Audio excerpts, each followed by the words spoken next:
How to never be bothered by anyone, even if they try to hurt you.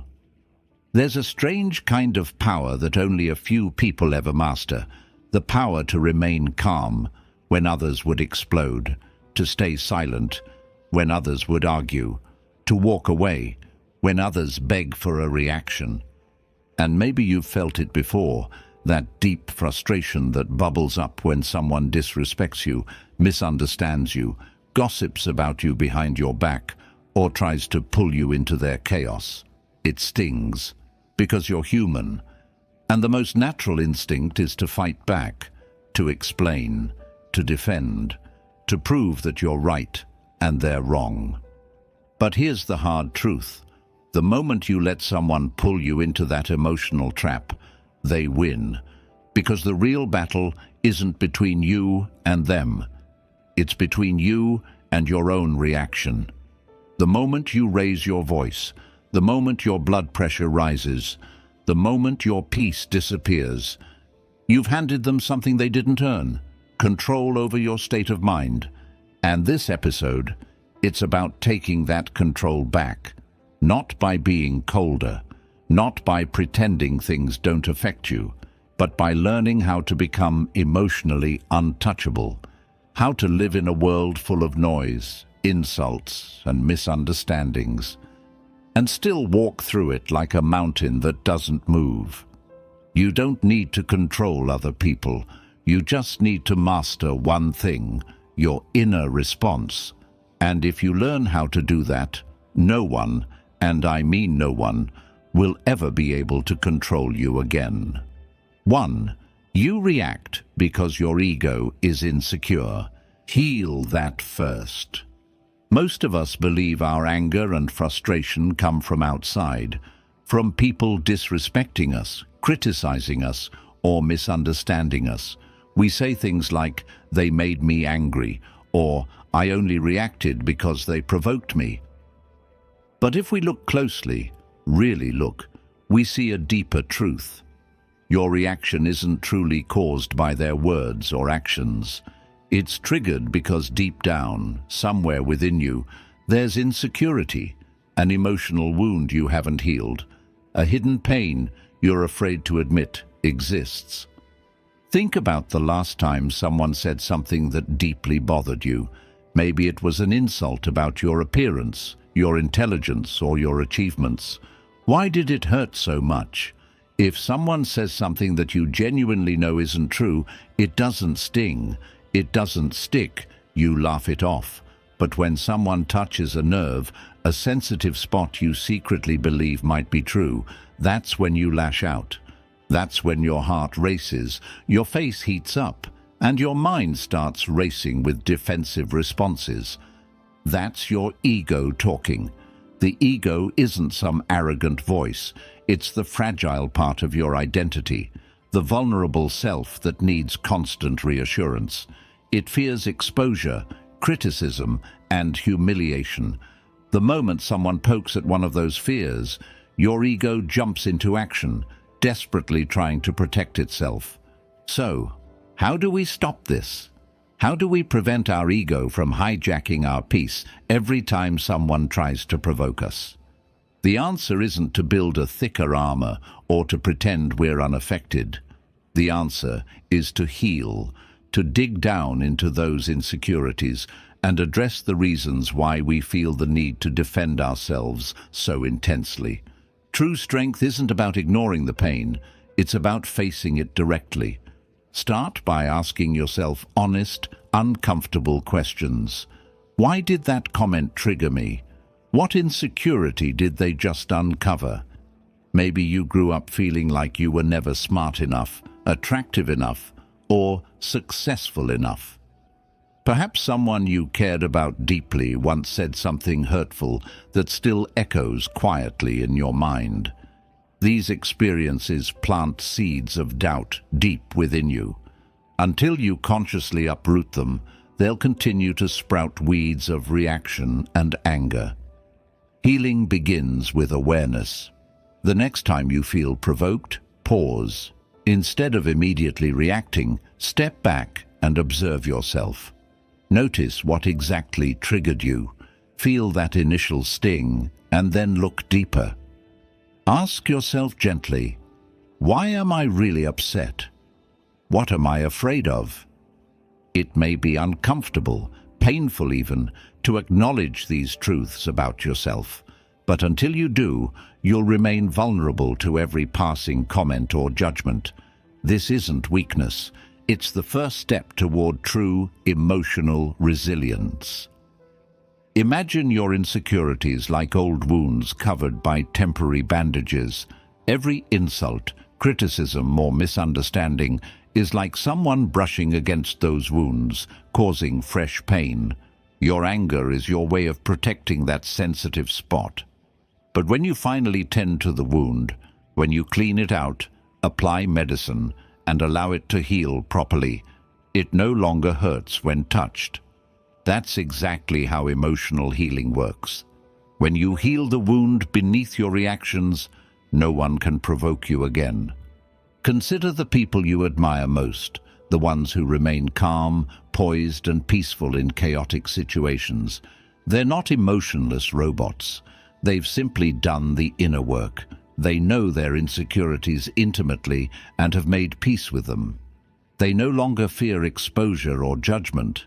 Their confidence comes not from perfection, but from acceptance. Acceptance of their own imperfections, acceptance of their humanity. Because they're at peace within, external disturbances don't shatter them. You can reach that level too. Every trigger is an invitation to heal. Every painful reaction is a guide, pointing directly at where you need attention. Don't ignore it. Don't blame the other person. Thank them silently for revealing what needs work within you. Commit today to being brave enough to face your insecurities. Journal about them, talk openly about them, or even seek guidance from someone you trust. The key is honesty. You must acknowledge and confront your vulnerabilities directly. Only then can you truly become emotionally untouchable. Because when the foundation inside you is strong, nothing anyone says or does can shake it. You'll feel compassion rather than anger toward those who lash out. You'll recognize their pain, their own insecurities screaming beneath their actions. And instead of reacting, you'll feel calm, steady, and free. Master your inner world first, and watch how effortlessly you begin to master everything else. 2. People's words reveal more about them than they do about you. When someone says something hurtful, cruel, or judgmental, the instinctive reaction is to internalize it, to immediately question ourselves. We ask, is this true? Or we wonder, what did I do to deserve this? But here's a critical shift you must make if you truly want to become emotionally untouchable. Realize that every word spoken by another person is a reflection of their inner world, not yours. Pause and think about that for a moment. Imagine a person who constantly criticizes, finds fault, or seems always ready to belittle others. That person isn't really talking about you. They're unknowingly describing their own inner turmoil, insecurities, and frustrations. A peaceful, confident person doesn't throw stones. They have no need to tear someone else down to feel secure. Only someone who is unhappy, uncertain, or deeply insecure feels the urge to judge or diminish others. Yet, our automatic reaction is often to absorb this negativity like a sponge. You replay their harsh words in your mind, giving them power, letting their judgment seep into your sense of self-worth. But ask yourself this: if someone hands you poison, would you willingly drink it? Of course not. Then why willingly internalize emotional poison handed to you in words? This mental clarity is your greatest defense. When someone attacks your character, your appearance, your intelligence, or your decisions, remember that they're revealing something important, not about you, but about themselves. They're showing you precisely what they're struggling with. Their harshness toward you is a subtle confession of their own fears, bitterness, or disappointment with life. Consider an example from daily life. Maybe you have a friend who criticizes your ambitions. They constantly question your dreams, mock your goals, or subtly suggest you're deluded for even trying. If you look closer, you'll notice something profound. They're projecting their own fears of failure onto you. Perhaps they once had a dream they didn't pursue, or ambitions they gave up on. Every critique aimed at you is really a bitter reminder of their own unrealized potential. Once you see that, their words lose their power completely. You begin to feel compassion rather than anger, because you recognize their hidden pain. Marcus Aurelius, the great Stoic philosopher, said, "The best revenge is to be unlike him who performed the injury." In other words, when someone insults or hurts you, the greatest response is not revenge, anger, or retaliation. It's simply refusing to be like them, refusing to internalize their bitterness, refusing to mirror their negativity. This doesn't mean becoming cold or indifferent. It means being emotionally intelligent enough to understand that you don't have to take ownership of another person's pain or negativity. The moment you stop personalizing the insults, judgments, and negative comments, your entire inner world changes. You suddenly become lighter, freer, more at peace. This is an act of emotional maturity. Instead of getting defensive or angry, you step back, observe calmly, and recognize, this isn't about me. You understand clearly that emotionally wounded people wound others. Hurt people hurt others. Their attempt to inflict pain isn't personal. It's a desperate, misguided attempt to transfer their own emotional weight onto someone else. Once you understand this, you can approach interactions with incredible strength and serenity. Even when someone purposely tries to hurt you, you respond not with anger or pain, but with silent awareness. You don't react impulsively, you respond consciously. You don't seek revenge, you seek understanding. You don't argue, you silently acknowledge their struggle, even if they can't. This approach transforms you from a victim of others' opinions into an observer of human nature.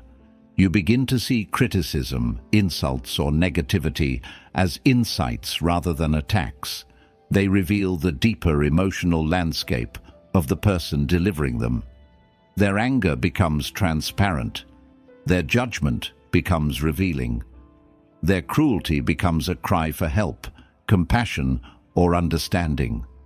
Next time someone says something hurtful or unfair to you, pause for a few seconds.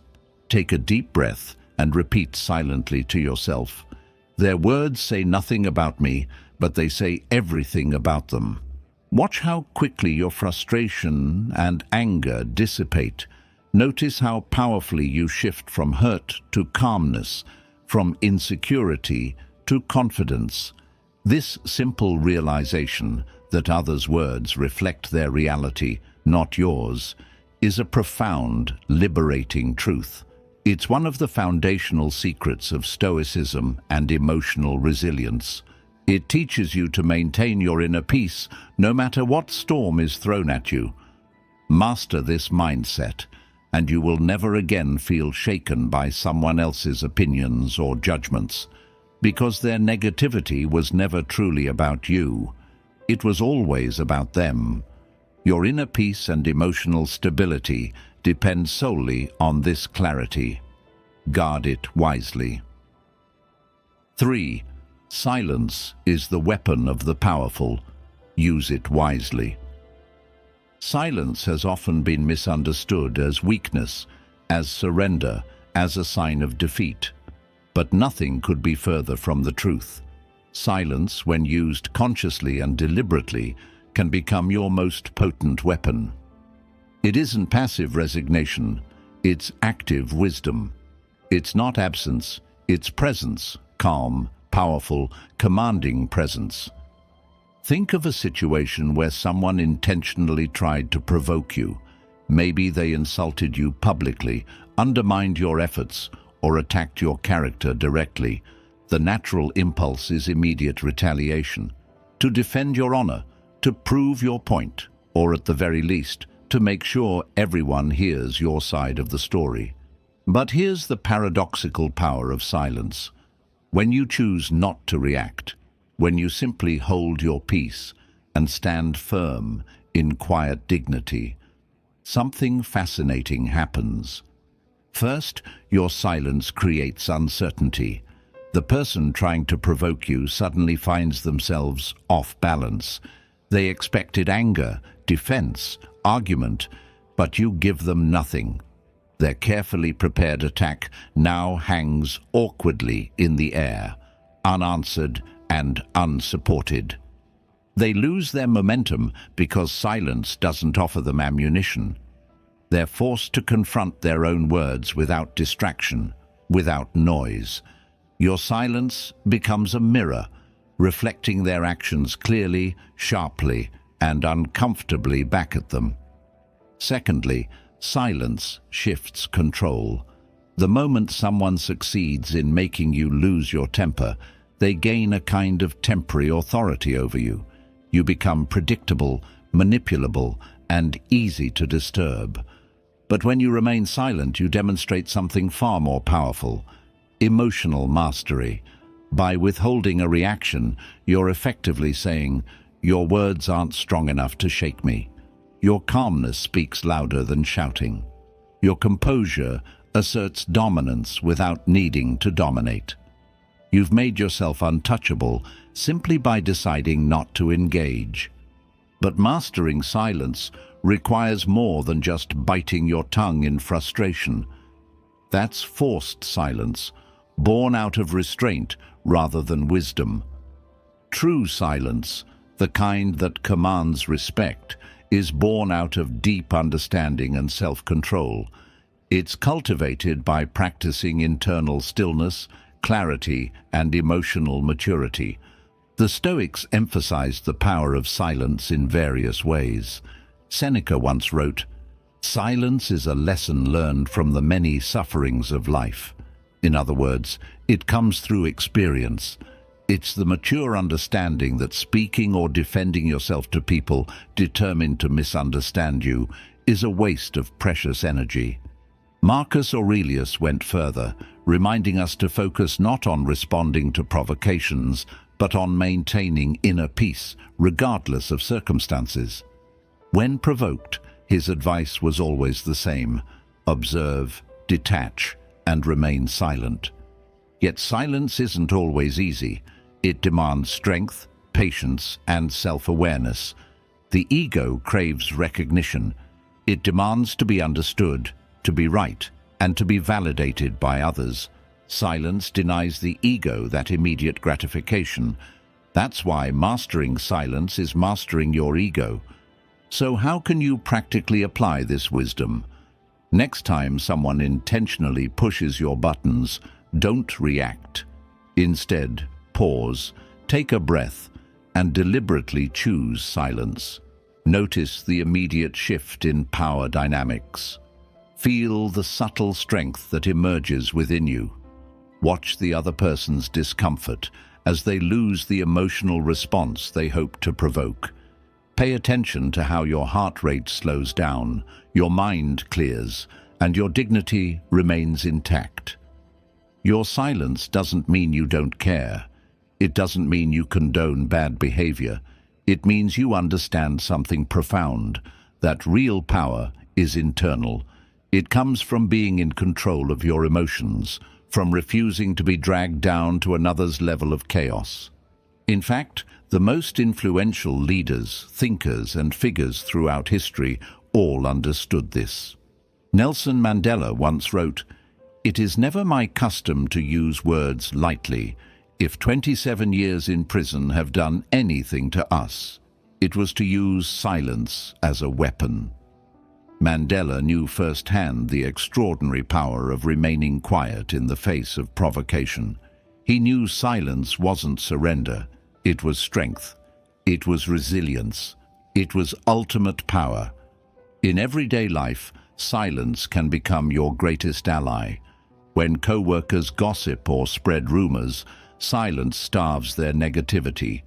When someone insults you, silence makes their words seem trivial. When someone misunderstands or misrepresents you, silence lets their assumptions collapse under their own weight. To master silence, practice regularly. It may feel strange at first, especially if you're accustomed to defending yourself or constantly responding, but gradually it becomes second nature. You'll find immense peace and power in simply allowing others' negativity to pass through you without leaving a mark. Remember this clearly. Your peace of mind, your inner strength, and your dignity are infinitely more valuable than having the last word or proving your point. Choose silence wisely and watch how effortlessly your personal power grows. You'll discover a profound truth. Sometimes the loudest message is delivered without words. 4. You don't owe anyone an explanation. You owe yourself peace. We spend far too much of our precious life energy explaining ourselves, justifying our decisions, our dreams, our failures, and even our successes to people who've already made up their minds about us.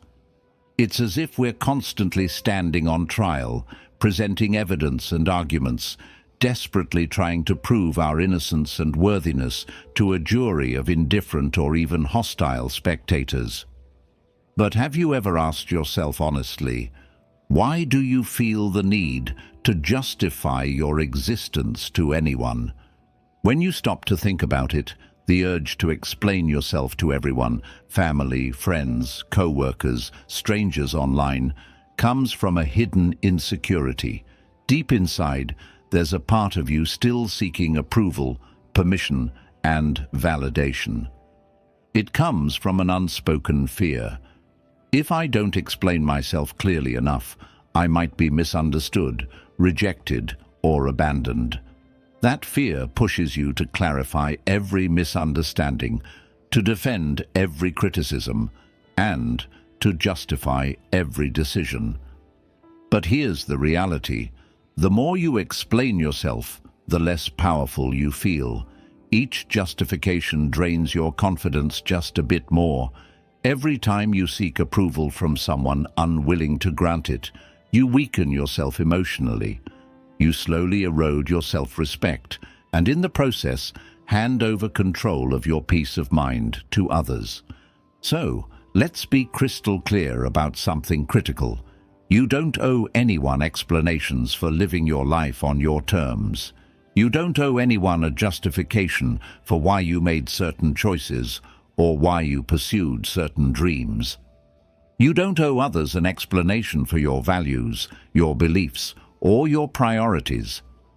The only thing you truly owe yourself, and this is non-negotiable, is peace. Your peace is the bedrock upon which every other meaningful aspect of your life is built. Without it, nothing else matters. Not success, not money, not even love.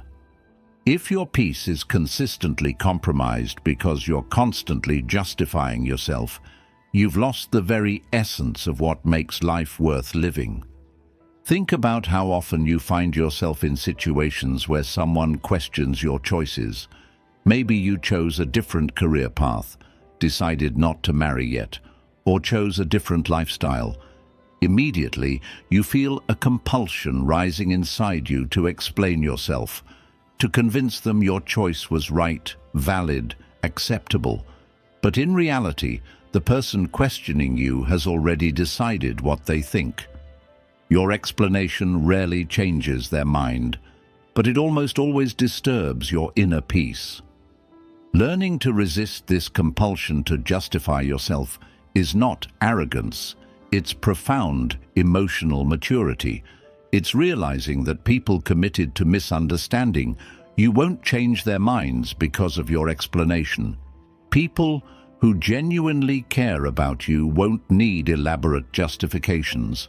They'll trust your judgment and support your path. Those who don't support you won't change simply because you justify yourself repeatedly. The great Stoic philosopher Epictetus famously said, "If anyone tells you that a certain person speaks ill of you, do not make excuses about what is said of you, but answer, 'He was ignorant of my other faults, else he would not have mentioned these alone.'" In other words, there's no need to justify yourself or prove yourself innocent. Accept that people will misunderstand you. Accept that people will criticize you. Let them. Their opinions don't define your truth. Your inner peace does. When you make this shift, when you consciously stop offering unnecessary explanations, you reclaim your power. You instantly feel lighter, stronger, freer. You no longer waste your precious energy and mental clarity rehearsing arguments or defenses in your head. You become profoundly centered and confident in your decisions because they're yours, chosen thoughtfully, deliberately, authentically. Practicing this mindset daily is transformational. Next time someone questions your choices or criticizes your path, resist the urge to immediately defend or justify. Pause, take a breath, and simply reply, "Thank you for sharing your perspective." Don't explain further. Let their criticism fade into silence. Observe how quickly their opinion loses its power over you. This is not an easy practice, especially at first. Your mind will initially resist. Your ego will shout, "But I must defend myself. I must explain why I'm right." Resist that urge. Every time you do, you gain a little more inner strength and emotional freedom. Remember, your peace is more valuable than anyone's approval. Your dignity matters more than their opinions. Your quiet confidence is stronger than their loud judgments. If someone refuses to understand your path, let them remain confused. If they misunderstand your intentions, let them remain misled. You do not owe the world endless explanations for being authentically yourself. You do owe yourself a peaceful heart, a clear mind, and unwavering self-respect. Guard that peace fiercely, protect it, prioritize it, because at the end of your life, you won't regret being misunderstood by others. You'll regret spending so much time trying to make them understand, while you sacrificed your own peace. Never forget, you don't owe anyone an explanation. You only owe yourself the freedom, joy, and tranquility of a life lived authentically and unapologetically. 5. Accept that you will be misunderstood. That's freedom.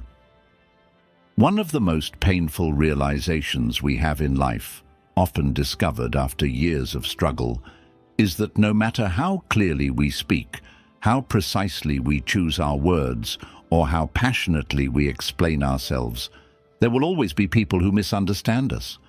There will always be someone who sees our intentions through a distorted lens, who twists our words, or who simply refuses to see us as we truly are.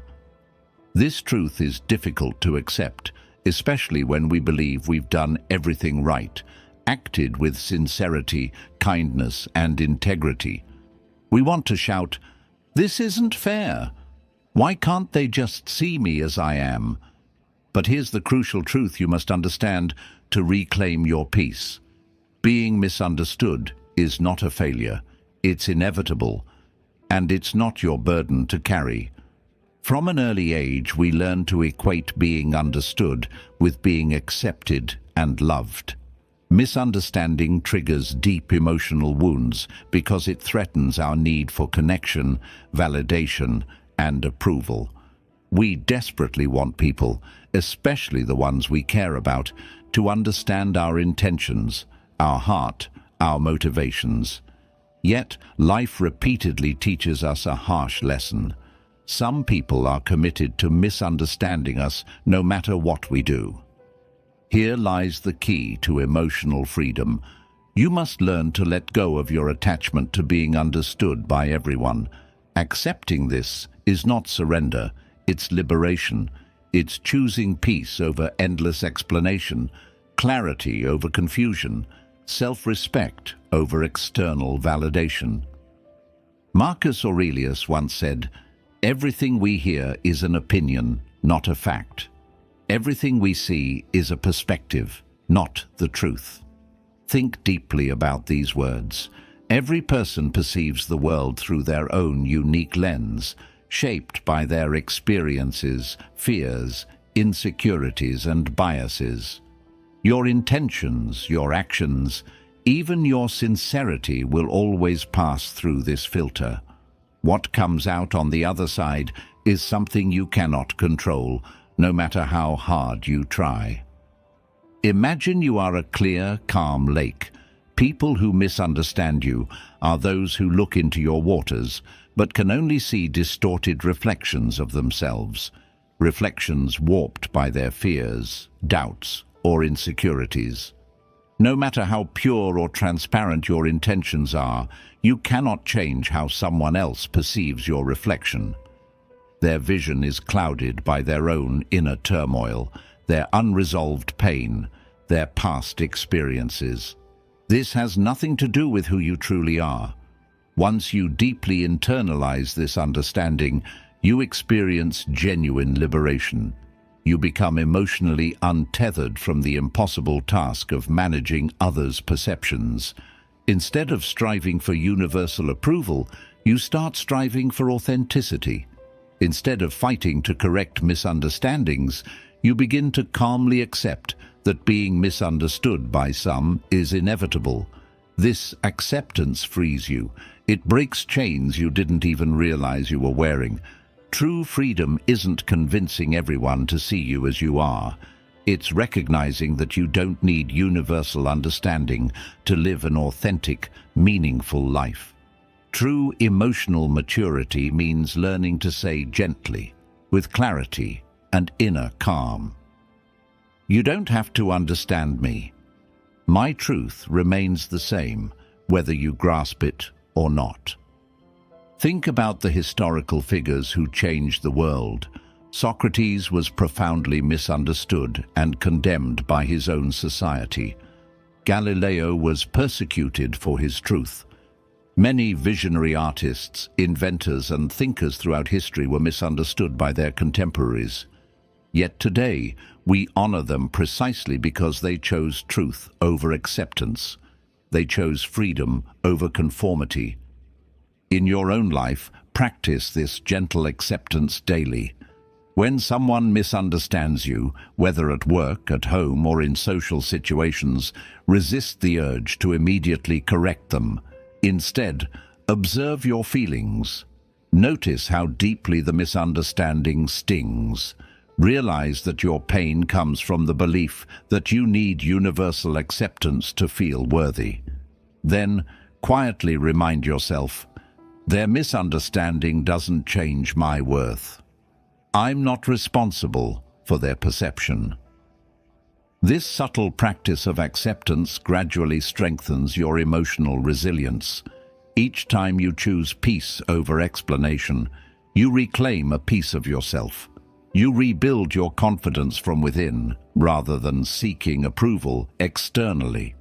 You stop investing energy into a losing battle, the battle for universal acceptance, and redirect your energy into your own growth, your own dreams, your own purpose. This acceptance brings an extraordinary freedom, freedom to speak your truth boldly, without needing to constantly defend it, freedom to live authentically without fear of being misjudged, freedom to walk your path with dignity, knowing clearly that not everyone needs to understand or support it. Embrace being misunderstood as a badge of courage and authenticity. It's proof you're not conforming for the sake of acceptance. It means you're thinking independently, living deliberately, and honoring your truth above all else.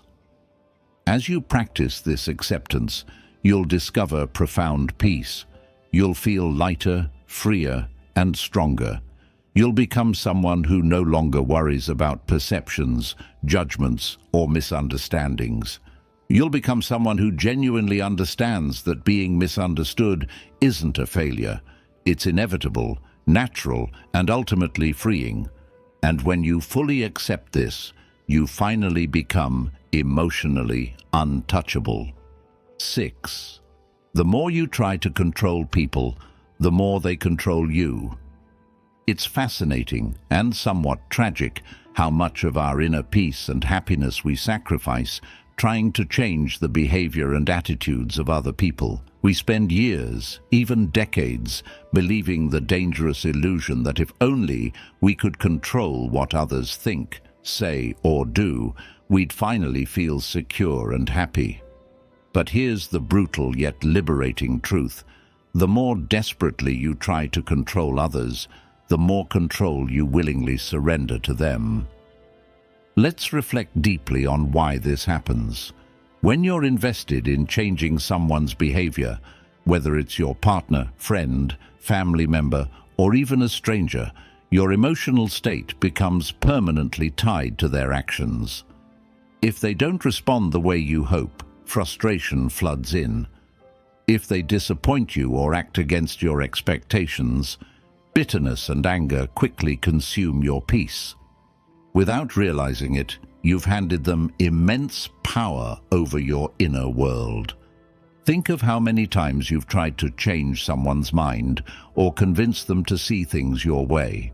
Maybe you've argued passionately, pleaded logically, or even resorted to emotional appeals. Yet how often did that genuinely work?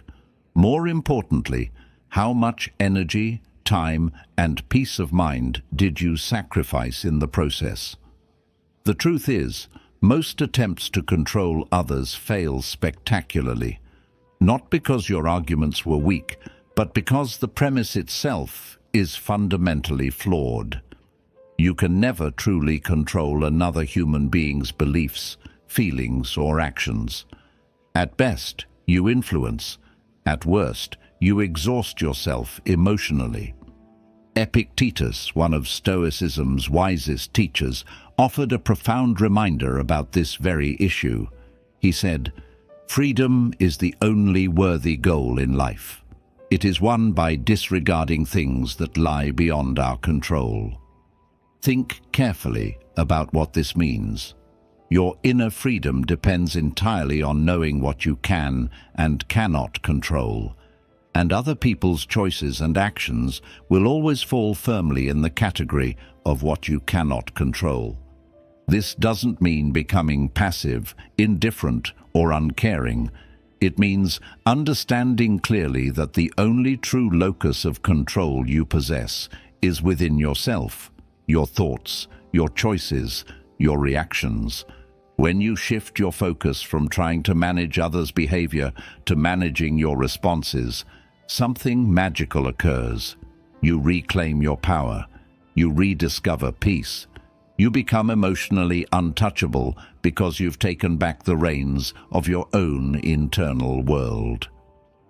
Consider the simple yet powerful Stoic exercise known as the dichotomy of control. Consciously separate what you can control from what you cannot. Make a habit of asking yourself daily, especially when frustrated, "Am I upset because I'm trying to control something beyond my power?" If the answer is yes, gently release your grip. Shift your focus back to what you actually control, your perceptions, your interpretations, and your choices. Imagine a scenario. You're at work, and someone consistently behaves disrespectfully or unfairly toward you. Initially, your instinct might be to change them, to argue, complain, or confront.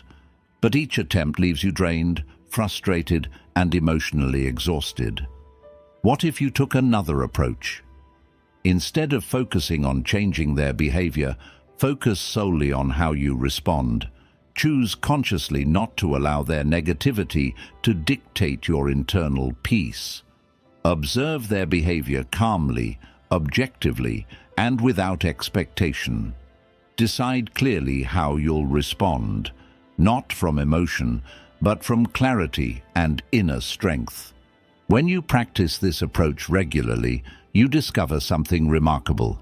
People lose their power over you. They might still behave negatively, but their behavior no longer emotionally disturbs you.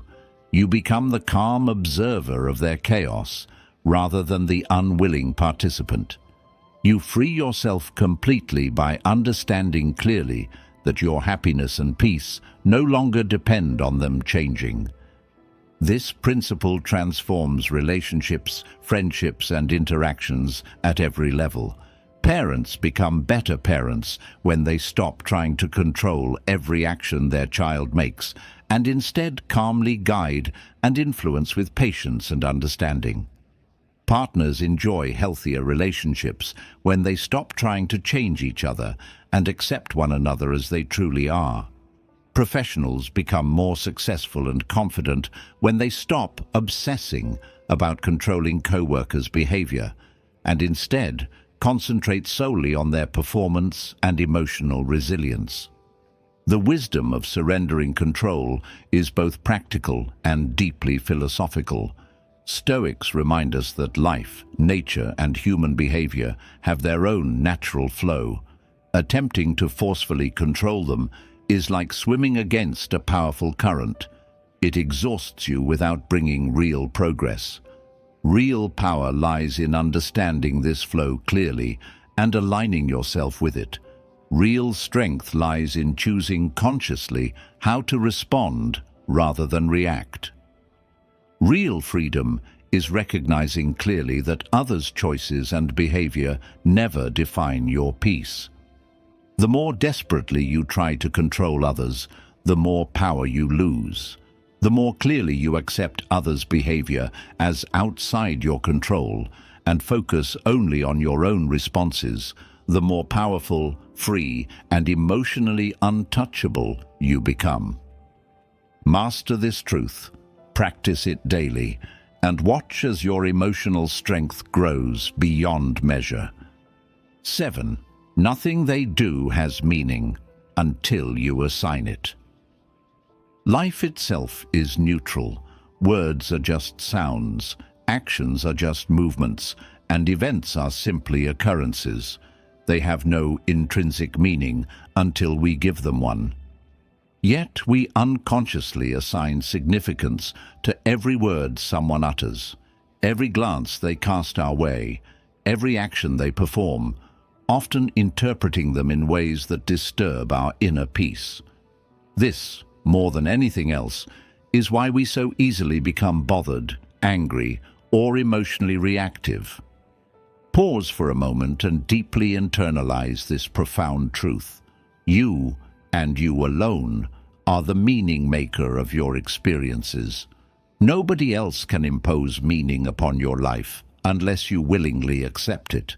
Every insult, every praise, every criticism, every disappointment is utterly powerless until you assign it meaning. And when you truly grasp this concept, your entire relationship with people, challenges, and setbacks fundamentally changes. Imagine someone makes a negative remark about your work, appearance, or abilities. Initially, you might feel hurt, angry, or insecure. But what exactly happened? Did their words actually harm you?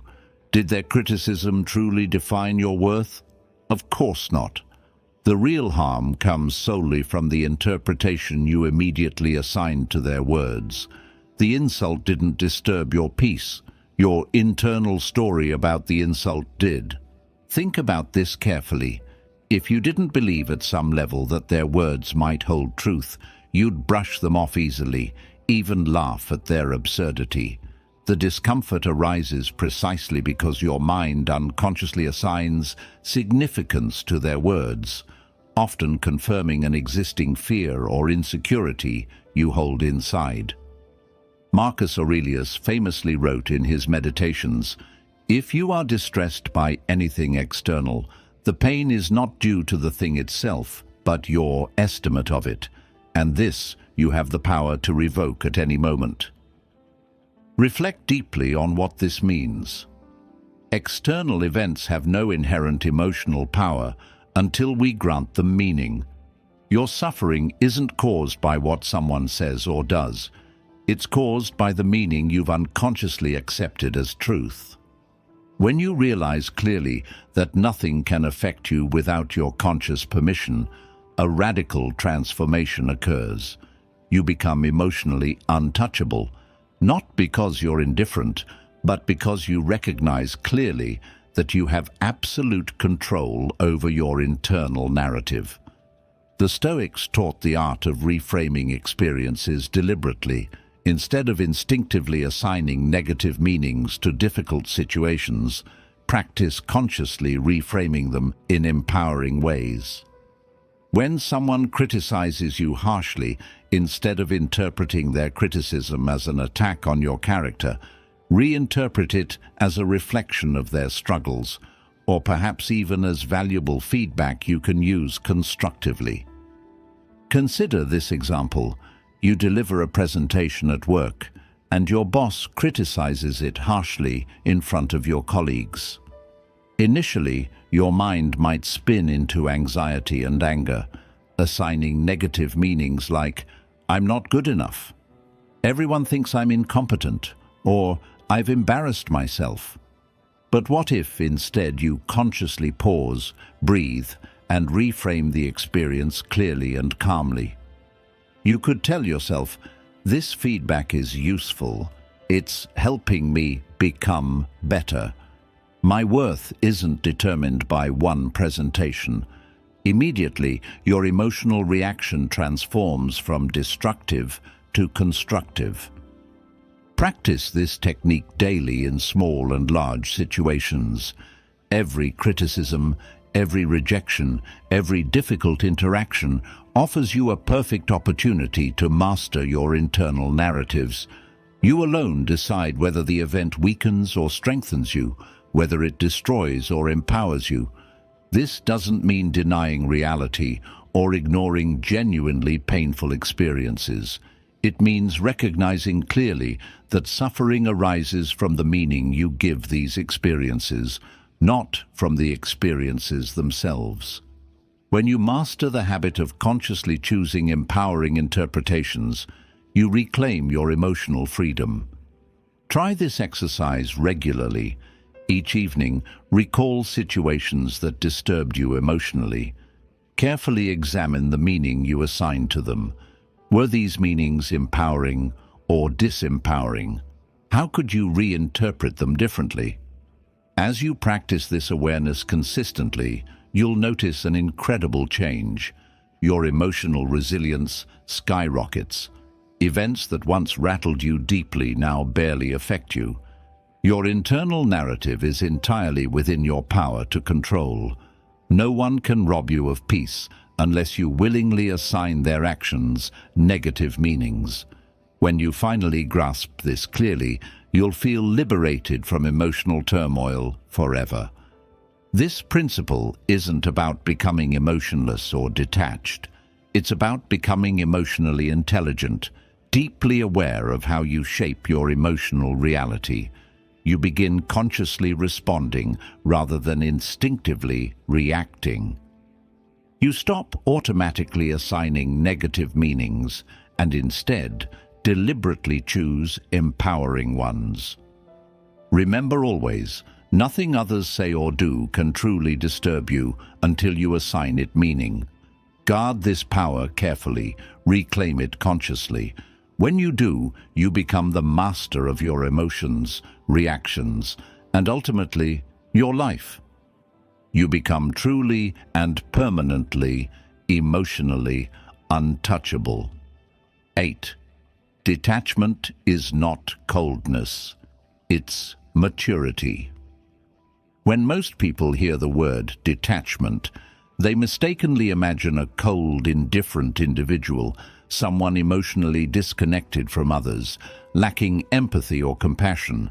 But true emotional detachment isn't about becoming heartless, unfeeling, or withdrawn.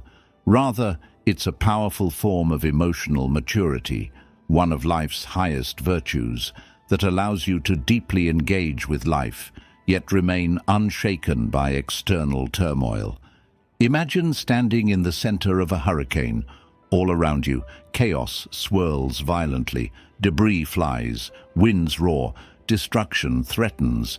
Yet, precisely in the eye of the storm, where you stand, exists absolute stillness, calmness, and peace. This is the true essence of emotional detachment. It's not ignoring the storm, it's standing peacefully at its very center, fully aware of chaos, yet untouched by it. Stoics referred to this concept as apatheia, which doesn't mean apathy or indifference. Rather, apatheia describes a state of internal equilibrium, a perfect balance between caring deeply about life and yet being untouched by emotional extremes. The detached person loves deeply, feels strongly, engages wholeheartedly, yet never becomes a victim of those feelings. They remain emotionally centered, grounded, stable, no matter the external chaos. The opposite, emotional attachment, is why we suffer so deeply. We attach our happiness, self-worth, and peace of mind to external things and people. Our emotions rise and fall dramatically based on what others say, think, or do. We become like ships battered by storms, tossed violently because we tied ourselves too closely to external anchors. Our happiness becomes hostage to circumstances beyond our control. True emotional detachment breaks these chains completely. It frees you to love without becoming emotionally dependent. It allows you to deeply care about someone without needing their approval, validation, or constant reassurance. It empowers you to engage fully with the world, yet maintain your inner peace independent of external circumstances. How do you achieve this delicate balance? First, recognize clearly the difference between healthy detachment and unhealthy emotional distancing. Healthy detachment means loving without clinging, engaging without depending, caring without losing yourself. Unhealthy distancing means shutting off emotionally, isolating yourself, or becoming indifferent to life's experiences. Detachment demands that you cultivate deep emotional intelligence and self-awareness. It means recognizing that external events, opinions, or behaviors are never truly personal. They don't reflect your worth. They simply reflect reality as it is. Someone's criticism isn't a judgment of your value. It's a reflection of their internal perspective. Someone's rejection isn't proof you're unworthy. It's simply a demonstration of their personal preferences, insecurities, or circumstances. When you deeply internalize this perspective, something remarkable happens. You begin genuinely engaging with life, relationships, and challenges without emotional dependency. Your happiness no longer hinges on circumstances or outcomes beyond your control. You're free to care deeply, to engage passionately, to love sincerely, but without the anxiety or fear that comes from attachment. You remain calm, confident, and secure in yourself, no matter how others behave. Epictetus explained this beautifully when he said, "Freedom is not achieved by satisfying desire, but by eliminating it." He wasn't talking about becoming passionless. He was describing freedom from emotional dependency. Detachment allows you to desire without desperation, to love without neediness, to engage without attachment. Practicing this principle is deeply liberating. Consider relationships. Many people enter them emotionally attached, needing constant reassurance, approval, and validation. This inevitably creates anxiety, jealousy, insecurity. But if you approach relationships from a place of healthy detachment, you love fully without becoming dependent. You engage completely without surrendering your inner peace.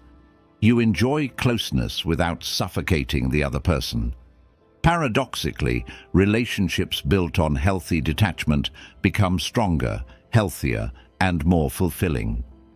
Think also of professional or personal disappointments, losing a job, failing at something important, facing rejection. With emotional attachment, these experiences devastate your sense of self-worth. You feel broken, shaken, and lost.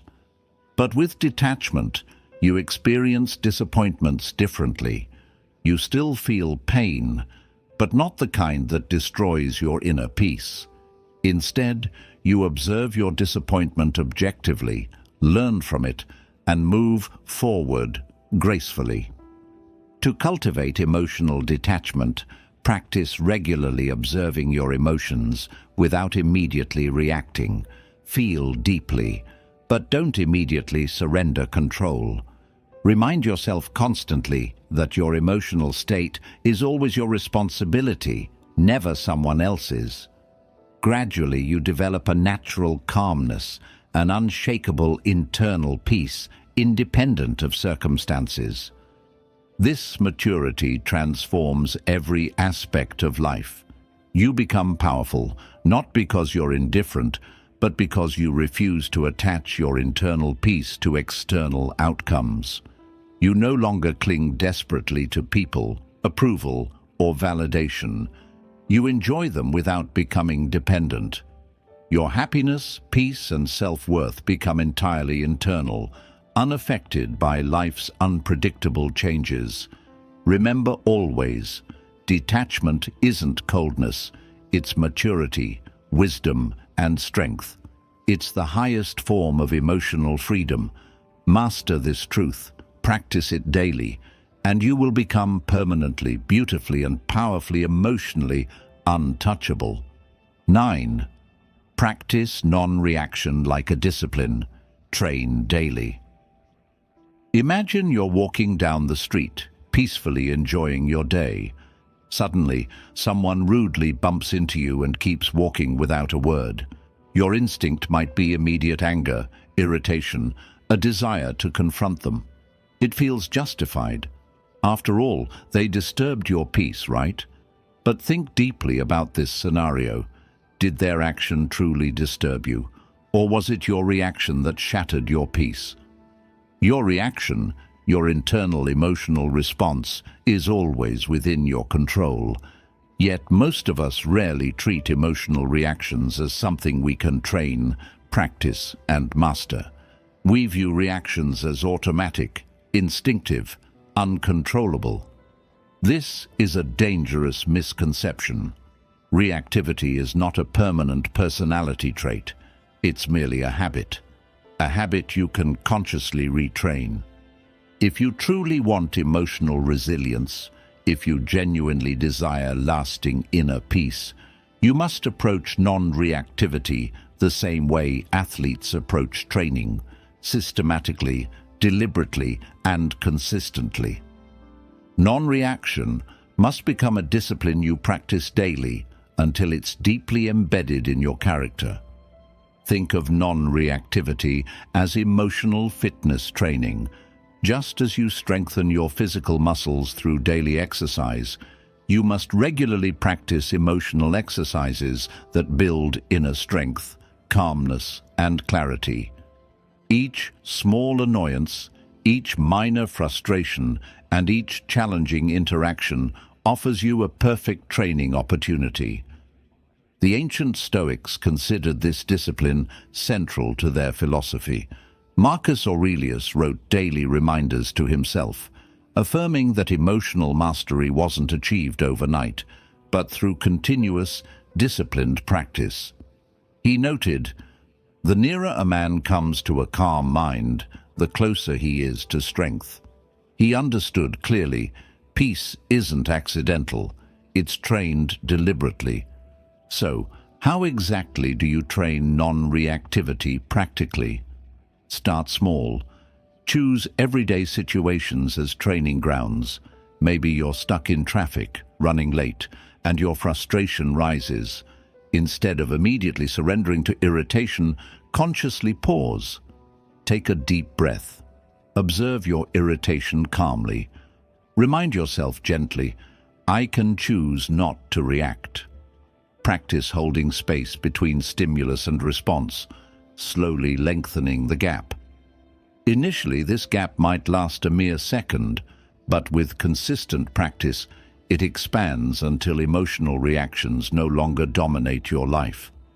Next, consciously visualize situations that typically provoke strong reactions. An argument with a partner, criticism at work, a heated family debate. Mentally rehearse responding calmly, confidently, and non-reactively. Imagine clearly and vividly how an emotionally intelligent, calm version of you would handle these scenarios. Regular visualization prepares your mind to remain centered when real-life challenges occur. Just as professional athletes visualize victory before competition, your mind becomes conditioned for emotional victory in daily interactions. Another powerful training technique is daily journaling or reflection. Each night, review situations that triggered emotional reactions. Ask yourself thoughtfully, what exactly caused my reaction? How could I respond better next time? This habit of regular self-reflection increases self-awareness and gradually reduces impulsive reactions. Understand clearly that initial training stages can be challenging. Reactivity has been your habitual response for years, even decades. Your brain automatically follows deeply ingrained pathways of irritation, anger, or frustration. Rewiring these pathways requires conscious, deliberate effort. Expect setbacks, but recognize each setback as valuable feedback. Treat emotional resilience training exactly like physical fitness. Consistency matters far more than immediate perfection. Over time, as you practice daily, you'll notice remarkable changes. Situations that once triggered immediate anger or frustration no longer shake you. You experience incredible emotional clarity, calmness, and strength. Instead of automatically reacting, you consciously choose how to respond. You become masterful at managing your internal state, regardless of external circumstances. Picture the profound power this gives you. Imagine someone criticizing you harshly. Previously, your immediate reaction might have been defensive anger, hurt feelings, or anxiety. Now, after disciplined training, you calmly observe their criticism. You pause deliberately, breathe deeply, and choose consciously how to respond, or perhaps not to respond at all. You remain entirely in control of your inner world. This disciplined practice transforms relationships dramatically. Arguments become constructive conversations. Difficult colleagues or family members no longer control your emotional state. You feel confident, secure, and unshakable, even amidst emotional chaos. Most importantly, disciplined non-reactivity grants extraordinary personal freedom. You're no longer emotionally enslaved by external events. Your happiness no longer depends on how others behave.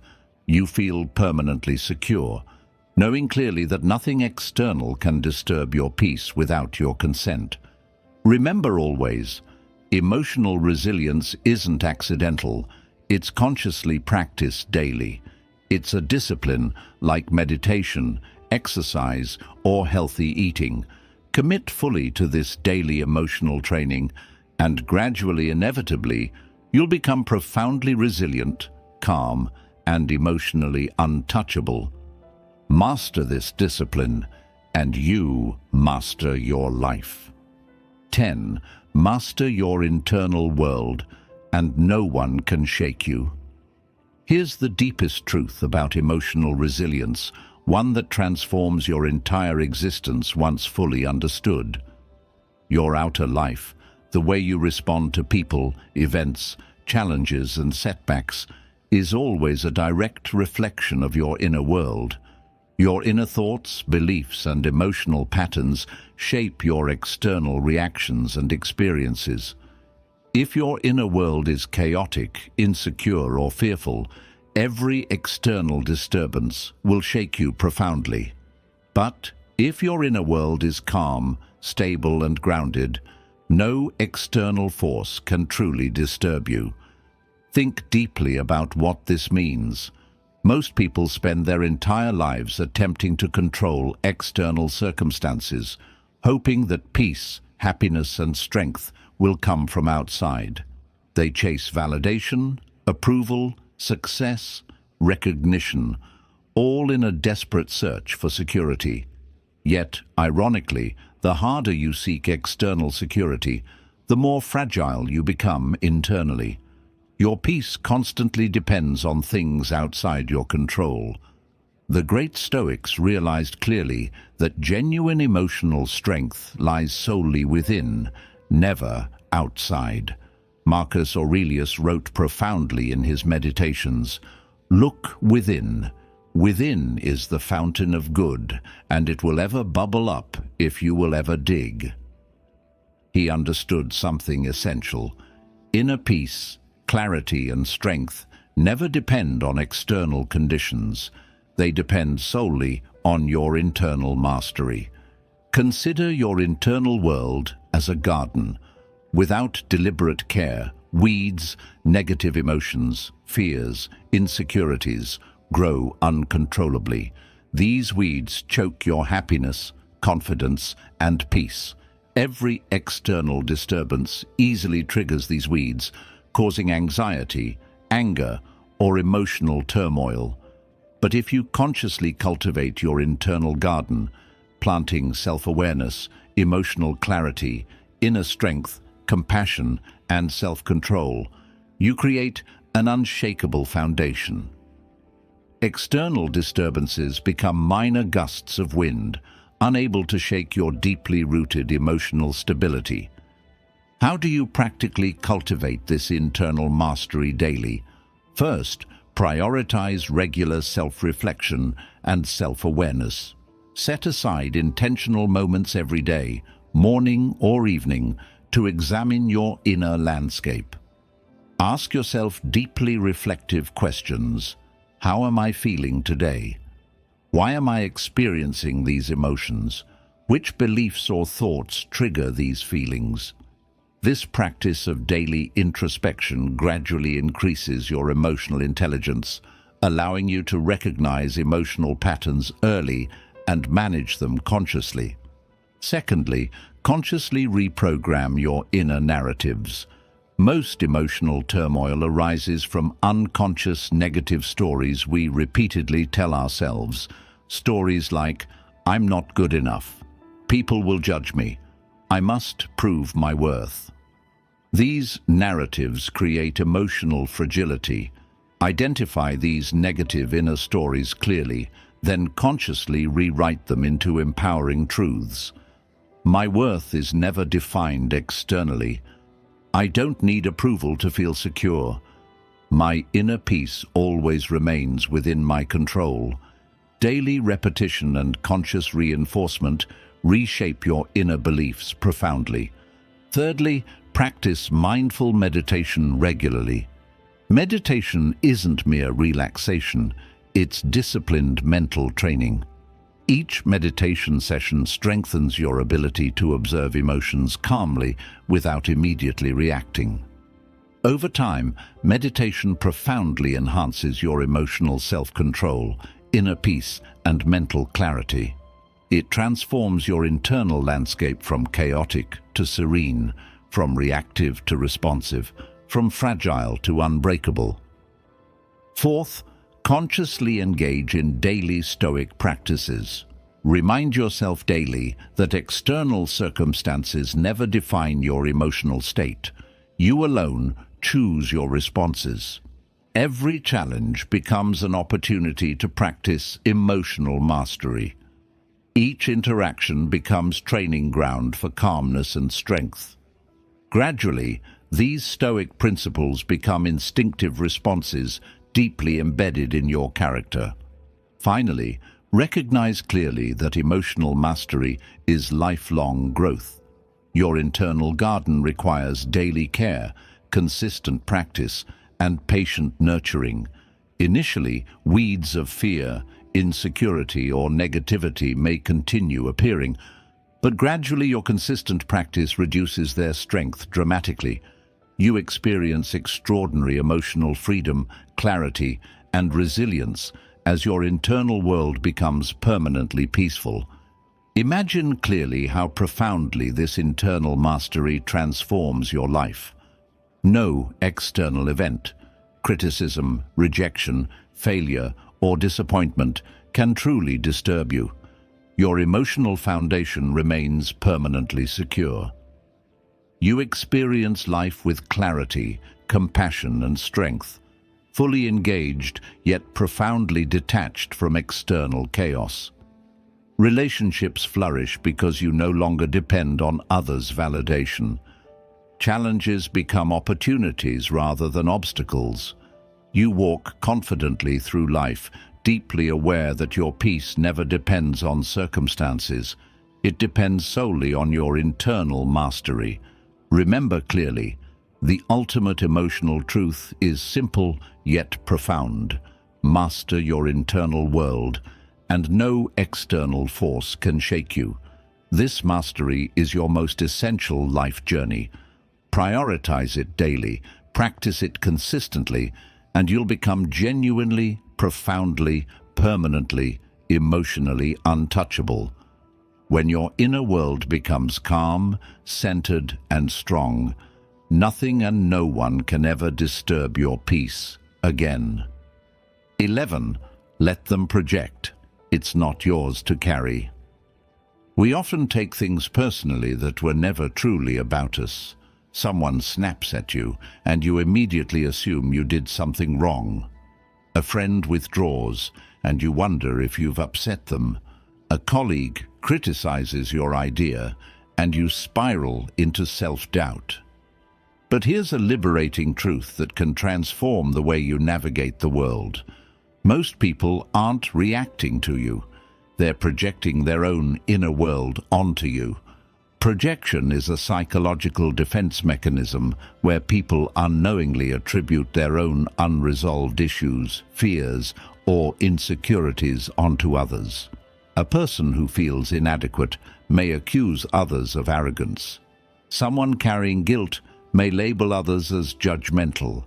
A deeply insecure individual might constantly critique those around them to distract from their own inner discomfort. In these moments, you're not dealing with their rational thoughts. You're confronting their unhealed wounds. The danger comes when you internalize those projections, when you take responsibility for someone else's emotional pain.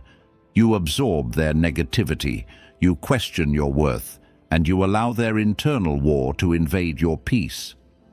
But once you understand that their emotional chaos isn't yours to fix or absorb, a profound shift occurs. You no longer become a container for other people's dysfunction.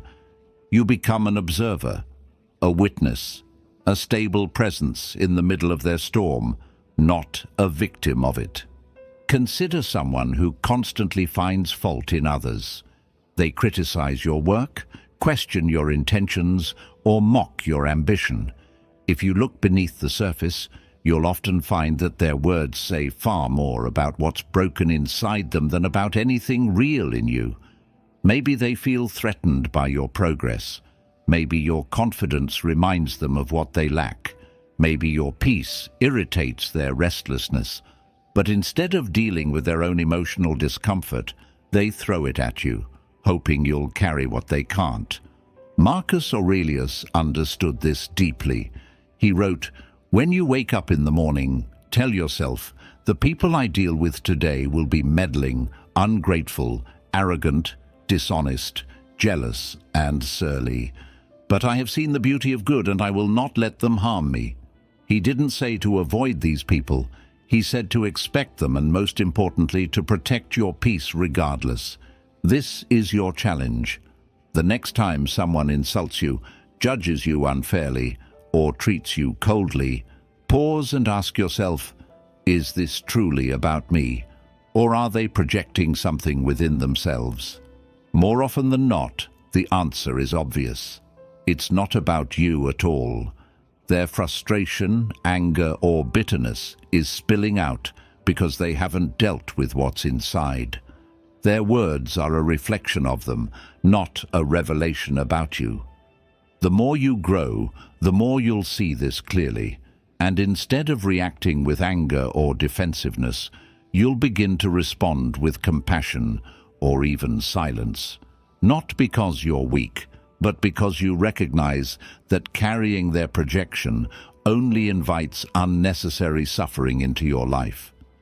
And you've worked too hard for your peace to give it away that easily. But this isn't just about defending yourself. It's about learning to recognize your own moments of projection too.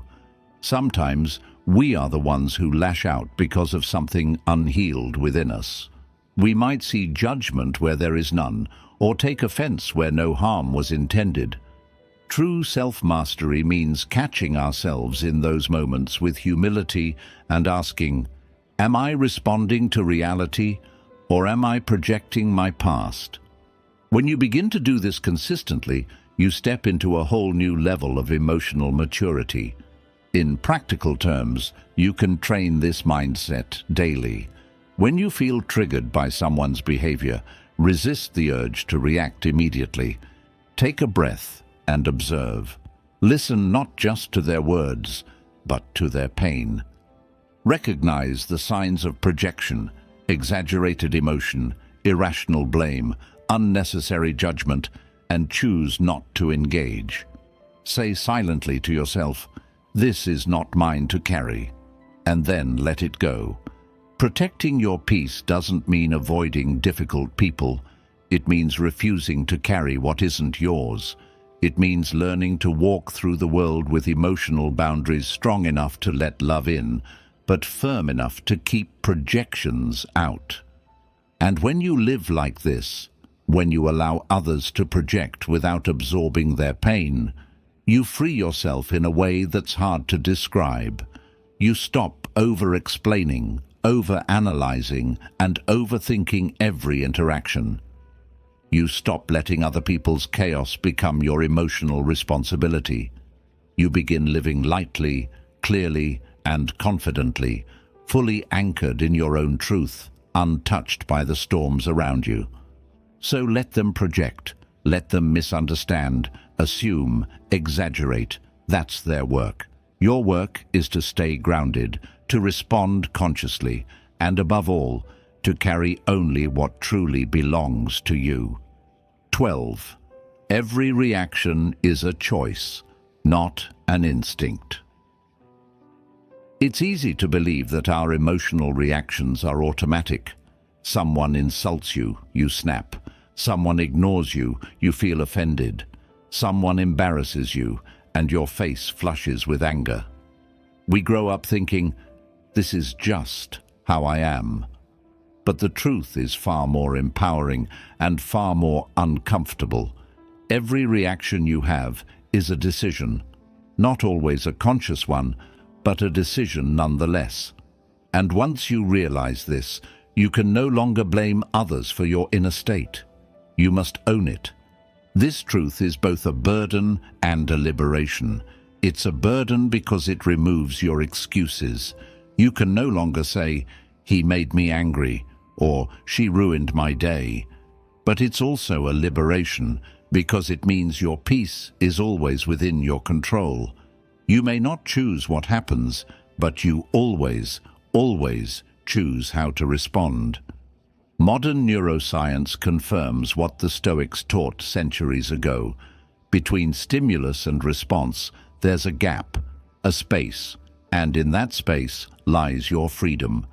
When something triggers you, your body might react quickly, your heart rate rises, adrenaline flows, but your mind still has a moment, however brief, to decide.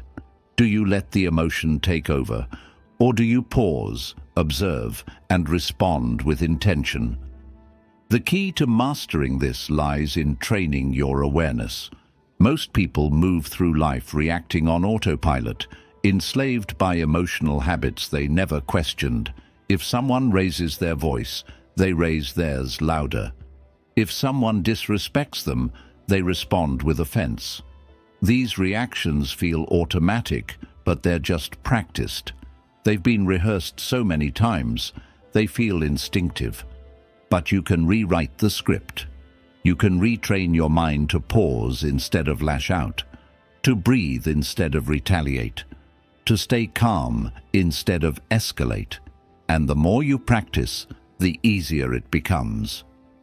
What once felt like an uncontrollable reaction slowly transforms into a calm, deliberate response. Epictetus taught this principle clearly. It's not what happens to you, but how you react to it that matters. You cannot control what others do or say, but you can always control the story you tell yourself about it. That story determines how you feel, and how you feel determines how you act. Let's say someone cuts you off in traffic. Your immediate reaction might be to yell, feel offended, or even retaliate. But what if you paused and changed the story? What if you told yourself, maybe they're rushing to the hospital, maybe they're having the worst day of their life? Immediately, your emotional state softens, your anger fades. The situation hasn't changed, but you have. That's the power of response over reaction. This doesn't mean you become emotionless. It means you no longer become possessed by emotions. You feel them, but you don't let them drive. You observe them rise, but you don't obey them blindly. This is real strength, not the ability to strike back, but the power to remain centered when others lose themselves. Training this ability takes time, but it starts with simple awareness. Catch yourself in those daily micro moments. When someone interrupts you, pause. When you feel jealousy rise, pause. When criticism stings, pause. Even a few seconds of conscious space can break the automatic cycle of reaction. And in that space, you have a choice. Do I want to react out of habit, or do I want to respond out of strength? You'll begin to see that many of the things that once made you angry, anxious, or offended no longer touch you the same way. Why? Not because the world changed, but because you did. You stopped being the victim of your reflexes and became the architect of your inner life. Over time, people will notice. They'll wonder how you stay calm in chaos, how you remain respectful in the face of disrespect, how you smile when others would seethe, and you'll know the secret. They're still reacting. You've learned to respond. This is mastery, not over others, but over yourself. Not by suppressing your emotions, but by becoming their conscious witness. You understand now. This emotion has arrived. I see it, I feel it, but I do not have to become it. So the next time you're triggered, ask yourself, is this how I want to respond? If the answer is no, pause, breathe, and choose again.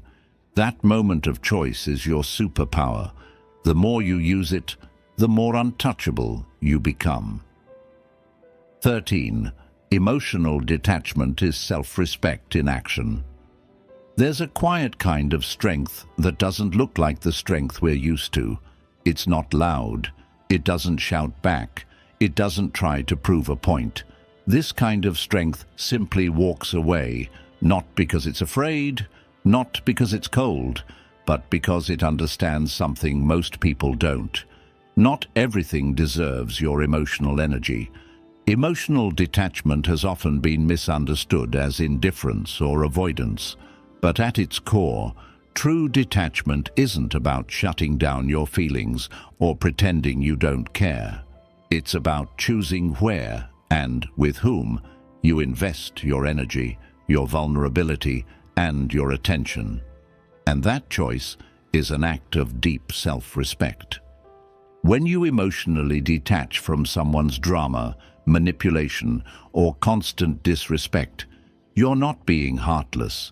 You're honoring your peace. You're saying, I no longer allow you to pull me into storms that don't belong to me. That decision isn't cruelty, it's clarity. So many people live in emotional entanglement. They chase closure from those who won't give it. They over-explain themselves to those who've already made up their minds. They stay too long in conversations where their value is being quietly eroded. Why? Because they fear what detachment might mean. They equate emotional distance with rejection or failure. But what they don't realize is that clinging to relationships or situations that disturb your inner peace is the real betrayal, a betrayal of yourself. When you detach, you're not walking away from love or connection. You're walking toward dignity. You're choosing to stay connected to your values, even if that means disconnecting from certain people. You're saying, my well-being matters, my time matters, my emotional clarity matters. And when you live that way, something shifts permanently inside you. You no longer chase what drains you. You no longer feel the need to correct every misunderstanding or fight every battle. You develop an emotional stillness that no chaos can shake. Seneca once said, "A wise man is content with himself, not because he doesn't care about others, but because he understands that inner peace isn't a gift others give you. It's a decision you make for yourself." To embody emotional detachment in daily life, begin with awareness. When someone tries to provoke you, notice the emotional pull, then pause. Instead of reacting, ask yourself, is this worth my peace? If the answer is no, detach, not with bitterness, not with revenge, but with quiet, clear boundaries. Sometimes that means saying less. Sometimes it means not replying at all. Sometimes it means removing yourself from conversations that go nowhere. You don't owe access to your emotions to everyone who demands them. Silence is a full sentence. Distance is a clear boundary. And walking away without explanation is sometimes the most powerful act of self-love you can make. Emotional detachment is also essential in your internal life. Not every thought deserves your full attention. Not every fear needs to be indulged. Your mind may stir up old doubts, insecurities, or guilt, but you can choose not to dive into every emotional wave. Detachment means observing these thoughts like clouds passing in the sky, real but temporary, present but not permanent. This detachment builds emotional endurance. When people try to guilt you, manipulate you, or gaslight you, you remain firm. Their tactics lose power because you no longer react from wounds. They're trying to reach places in you that no longer hurt. And here's the quiet truth most never learn. The more you detach from what doesn't serve you, the more space you create for what does. Peace doesn't come from controlling the world. It comes from not letting the world control you. Detachment is what makes that possible. So no, detachment isn't a lack of care. It's the highest form of care for yourself. It's an emotional boundary that says, I will love, help, and give, but I will never do it at the cost of my soul. Respect yourself enough to walk away from what disturbs your peace. Detach, not because you don't feel, but because you do. And what you feel is this: I've carried enough that wasn't mine. From now on, I choose peace. 14. Don't expect fairness, expect reality. One of the hidden reasons we suffer emotionally, one that most people never question, is our quiet, almost unconscious expectation that life should be fair, that people should treat us how we treat them, that effort should always be rewarded, that kindness should be returned, and that if we do everything right, things will somehow fall into place. But life doesn't work that way, and the sooner you accept that truth, not cynically but clearly, the freer you become. Because expecting fairness from the world is like expecting the ocean to be calm just because you're a good swimmer. The ocean doesn't care.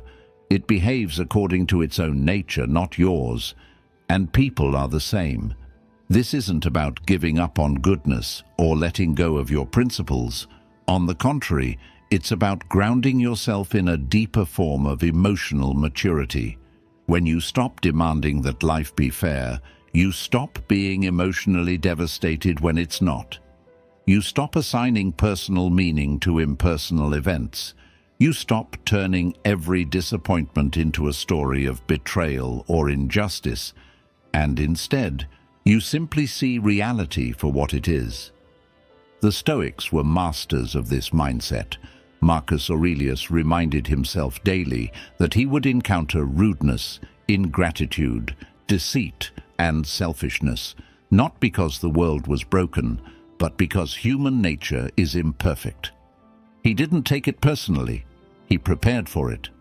That preparation wasn't pessimism, it was clarity. When you wake up each day and expect life to be fair, you set yourself up for unnecessary suffering. You walk into the world with emotional blinders, unprepared for the challenges, betrayals, and disappointments that are part of the human experience. And so when they happen, when someone lies or takes advantage of your kindness or ignores your effort, you're shaken, offended, hurt. Not because of what happened, but because you believed it shouldn't have happened. But when you wake up expecting reality instead of fairness, something shifts. You stop being surprised when things don't go your way.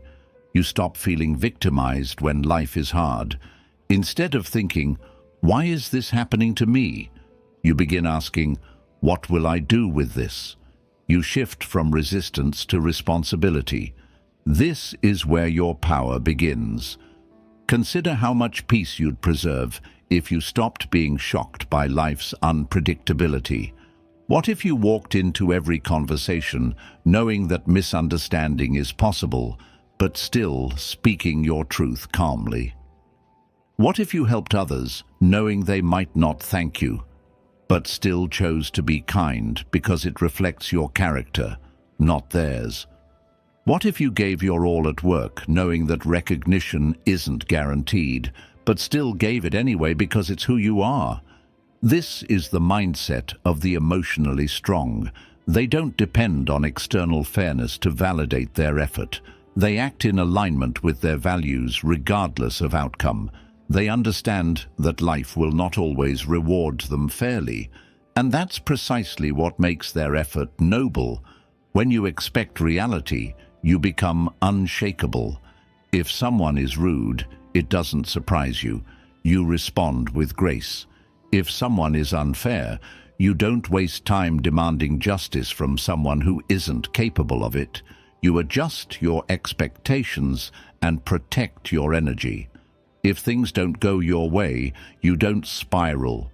You adapt, reassess, and move forward. Because you never expected ease. You expected life to be life. This doesn't mean you lower your standards. It means you stop outsourcing your peace to things you can't control. You stop needing others to act perfectly for you to feel okay. You stop chasing fairness as if it's a contract life owes you, and instead, you honor your values regardless of how the world responds. This shift doesn't make you hard. It makes you resilient. You're still kind, still compassionate, still driven, but now you operate from strength, not illusion. You no longer live on the edge of emotional collapse every time life reminds you it's unfair. You take a breath, you nod to reality, and you keep going with clarity, not bitterness. So expect people to disappoint you sometimes. Expect setbacks. Expect obstacles, but also expect yourself to rise, to respond with intelligence, and to hold your center no matter what. Because when you stop expecting fairness, you stop being broken by the lack of it. And in that space, something powerful grows. True emotional freedom. 15. Protect your peace like your life depends on it, because it does. If there's one thing more valuable than time, it's your inner peace. Time can be stolen, wasted, or even reclaimed in some ways. But once your peace is disturbed repeatedly, once your mind becomes a battlefield of stress, regret, and noise, it's not just your mood that suffers. It's your health, your focus, your relationships. Your entire quality of life begins to crumble quietly from the inside out. That's why protecting your peace isn't just a nice idea. It's a form of survival, a daily act of self-respect, and ultimately, a way of reclaiming your life from everything that doesn't deserve to rule it. We live in a world that constantly pulls at our attention. People want your time, your energy, your reaction, and most of them don't care what it costs you. They want you involved in their drama. They want you emotionally invested in things that have nothing to do with your purpose. And if you're not careful, you'll give them access to your peace without even realizing it, until you wake up drained, distracted, and disconnected from your own path. But here's the thing about peace. It doesn't scream. It whispers. It doesn't demand attention. It requires your protection. And if you don't protect it actively, the world will invade it passively. So how do you protect your peace practically? First, by mastering the art of saying no, without guilt, without over-explaining, without negotiating your boundaries. You don't owe anyone your energy just because they ask for it. You're allowed to walk away from conversations that drain you. You're allowed to say, "Not today," and mean it. Peace isn't about pleasing everyone. It's about choosing yourself enough times to become someone who can actually show up with presence and clarity when it matters. Next, protect your peace by setting boundaries with your own mind. You are not obligated to think every thought your brain throws at you. You're allowed to say no to overthinking, to guilt trips from your past, to anxiety that has no basis in reality. You're allowed to sit with a feeling without letting it spiral. Most of your suffering doesn't come from what happens. It comes from the story you tell yourself about what happened. Learn to question that story before it robs you of peace. You also protect your peace by filtering your environment. Who do you spend time with? What content are you consuming? What kind of energy are you surrounded by? These aren't small questions, they're everything. Just like you wouldn't leave your door wide open for anyone to walk in, don't leave your emotional life unguarded for every voice, headline, or toxic influence to plant seeds in your mind. Your peace is sacred. Treat it that way. And understand this. Protecting your peace doesn't mean avoiding problems or pretending everything is okay. It means facing life with calm and clarity, refusing to let external chaos infect your internal state. It means training your nervous system to stay grounded under pressure. It means holding on to stillness in the middle of noise, not because you've escaped the storm, but because you've anchored yourself deeper than the wind can reach. This is why so few people have real peace, because real peace requires discipline. It's not found in retreats or silence alone. It's forged in the heat of daily life. In the moment you choose not to argue. In the moment you stop explaining yourself to someone committed to misunderstanding you. In the moment you disconnect from a situation that no longer aligns with your growth. Peace is not something you find. It's something you create through boundaries, choices, and emotional intelligence. Seneca once said, "He who is everywhere is nowhere." And the same applies to your peace. If you give it to everyone, it will belong to no one, not even you. So be selective with where your energy flows. Be protective of your morning thoughts, your emotional bandwidth, your mental clarity. You are not a machine. You are a living, breathing soul. Your peace isn't a luxury. It's your foundation. Every time you choose peace over reaction, over drama, over proving a point, you build a life that feels lighter, stronger, and more intentional. You stop chasing control of the world, and instead, you master the world within. That's real strength. That's real freedom. So protect your peace, ferociously, lovingly, daily. Because in protecting it, you're not just preserving your mood, you're preserving your mind, your mission, your future. You've made it to the end of this journey, not just through words, but through ideas that demand something deeper than agreement. They demand a shift from being ruled by reactions to ruling yourself, from being easily provoked to becoming quietly powerful, from carrying every insult, every misunderstanding, every moment of disrespect, to finally letting it fall away. Because here's what all of this really means. Emotional strength isn't a personality trait. It's a practice, a mindset, a decision you make, not once, but every single day. You decide not to react. You decide to let go. You decide to stay grounded even when everything around you is trying to shake you. And when you live that way, deliberately, inwardly anchored, life begins to change. People lose their power to disturb you. Their chaos no longer becomes your burden. Their projections no longer stick to your skin. You stop feeling the need to prove, to defend, to correct. And you start feeling something far more valuable: peace. Not because the world became kinder, but because you became calmer. This is the real goal, not to be above emotion, but to never again be owned by it. Not to become untouchable by shutting down, but by rising so deeply into your own clarity that no one can drag you down without your permission. You don't need to argue to protect your value. You don't need to react to prove your strength. Your stillness speaks for itself, and the people meant to walk with you will understand that.